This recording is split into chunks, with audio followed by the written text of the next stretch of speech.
those who know the reference, we're going to need a bigger pot. Hey friends, how you doing? Welcome back to Our Urban Homestead Life. I'm Kimberly, for anybody who hasn't seen me before. And I have secluded myself away in the bedroom because we have so much going on and it's the only quiet place at the moment, and I can still hear the baby in the background.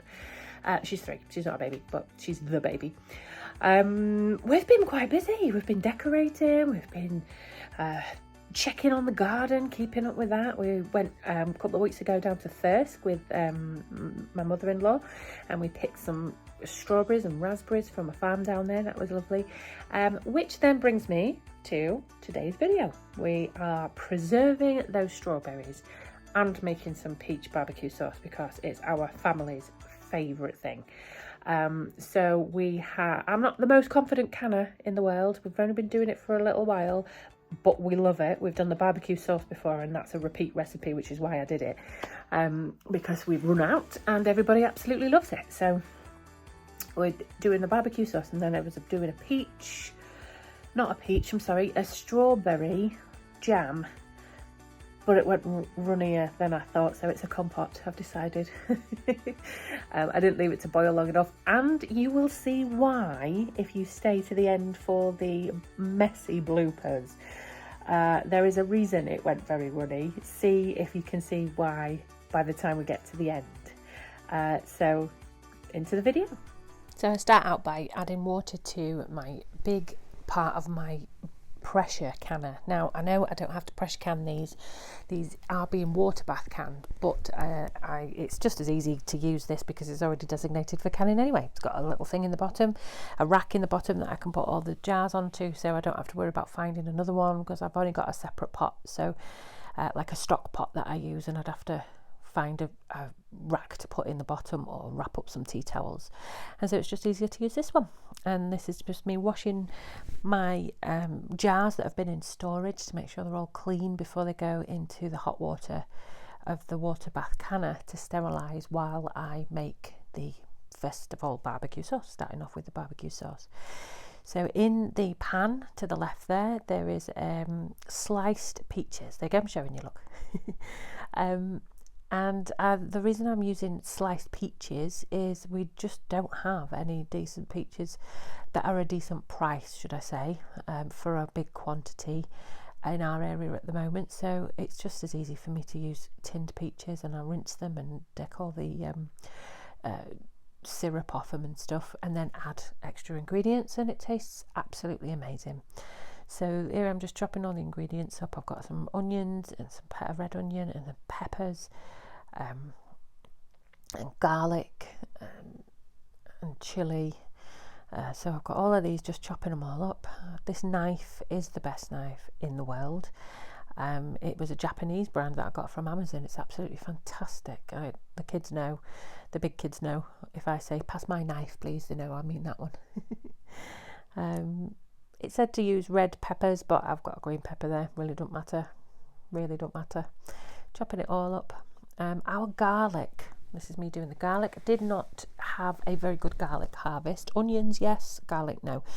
And so I'm just using bought garlic. But I did hear Tracy from Our Smallholding Adventure talking that she'd heard that if it doesn't bulb up into cloves, you can just plant it again in the garden in the autumn. So that might be what I end up doing, because mine were tiny, teeny little balls really of garlic. So I might just do that, Tracy. Thank you.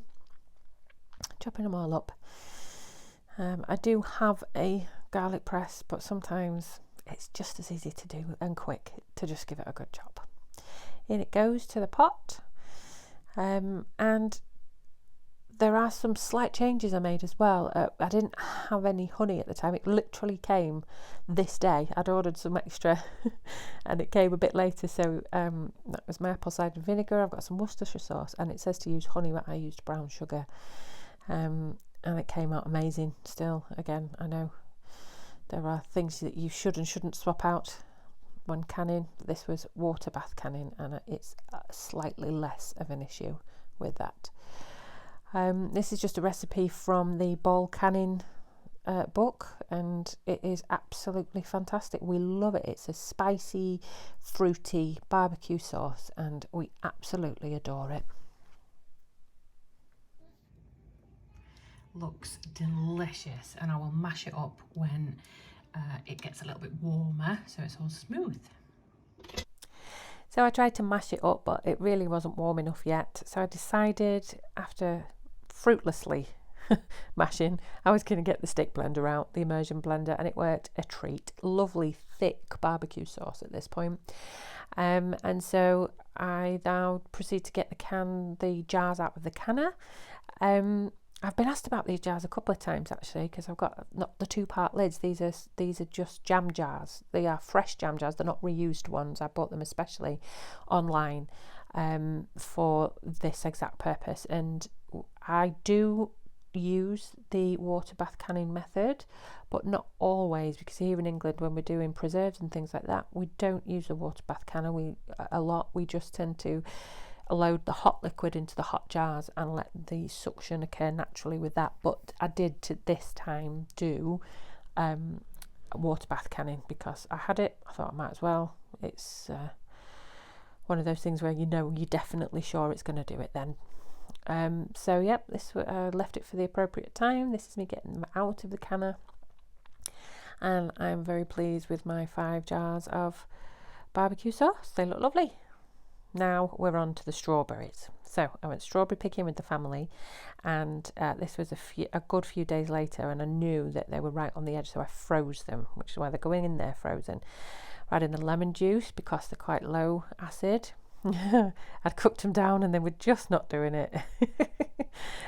So I blended them again. Yes, I did wash the blender in between, don't worry.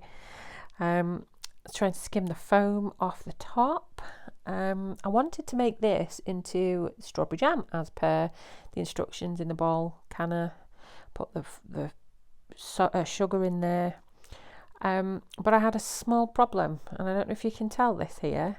Can you see it rising? Can you see it rising? My pan is not big enough for jam. I need a bigger pot. This was my problem. So I hit this snag that I needed it to boil on the hob to produce the thick jam, and I couldn't keep it on the hob because it kept boiling over, so I had to pull it off and put it back onto the boil and pull it off and put it back onto boil. So it didn't end up thickening up as I would have liked, and as per the instructions. However, I've renamed it just a strawberry compote, and it goes on the top of our waffles. It's quite watery. It's smooth because I did blend it up, as you saw. Just measuring, I've got enough headspace. That is a little rag with a clean rag with vinegar on the top, so that I can make sure the lid's clean.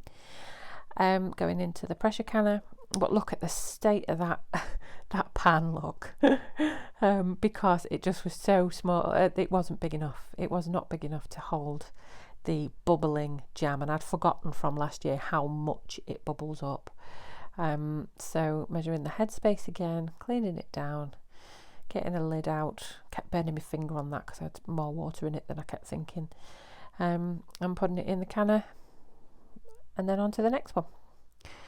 So yes, my aim before any more canning occurs is to get a bigger pot for me to cook these things in, because it was just getting ridiculous, and then I might actually end up with a jam that I would be able to use as jam.